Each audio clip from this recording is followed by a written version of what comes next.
Most guys think skinny wrists are a muscle problem. Spoiler alert, hey. Your wrist has been lying to you this whole time. Here's the truth about skinny wrists. The joint itself, came where you watch it poop, has almost zero growth potential once you pass puberty. That's not motivation talk, that's anatomy. There's basically no big muscle sitting on your wrist waiting to be trained. So if you've been doing wrist curls hoping your bones get thick or fliny, you've been punching a wall.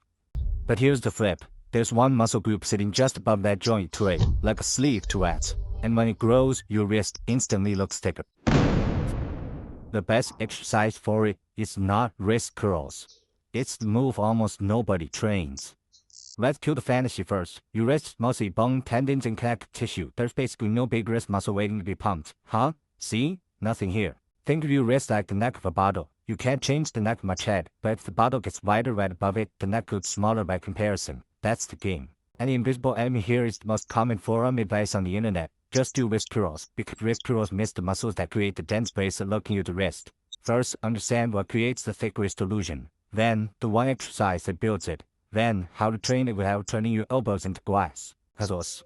If your wrist looks small, it's usually not because the wrist is tiny. It's because the forearm has no shape, no density. The rest becomes the visual weak point. And what creates the illusion? Two things tell. Thickness right above the wrist, and a thicker upper forearm near the elbow.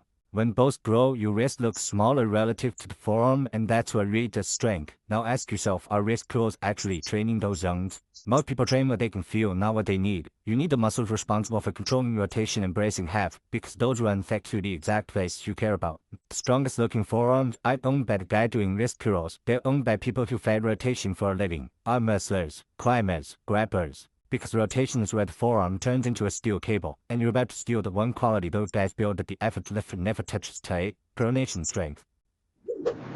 Here's your quick aha moment. Train the forearm in the same direction, your body adapts in a narrow way. So what's the one move? Pronation never raises. It looks almost too stupid to matter, until you do it correctly and your forearm lights up like you plugged it into a power outlet.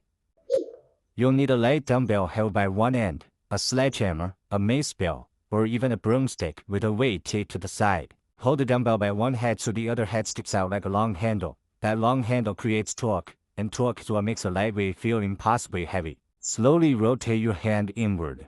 That rotation full, that is the rep. At the bottom, pause. If you feel it in your wrist joint, you're doing it wrong. If you feel it on the inside of the forearm, near the thick area below the elbow, you're on target. This exercise is not about load. It's about control and range. The best rep looks boring. The worst rep looks impressive. Remember that. Lock in these numbers: 2 seconds down, 1 second pause, 2 seconds up. 12 to 20 reps per arm, 3 to 4 sets, rest 45 to 75 seconds. This works even if you've trained for years and your wrists still look like you stole them from a 14-year-old.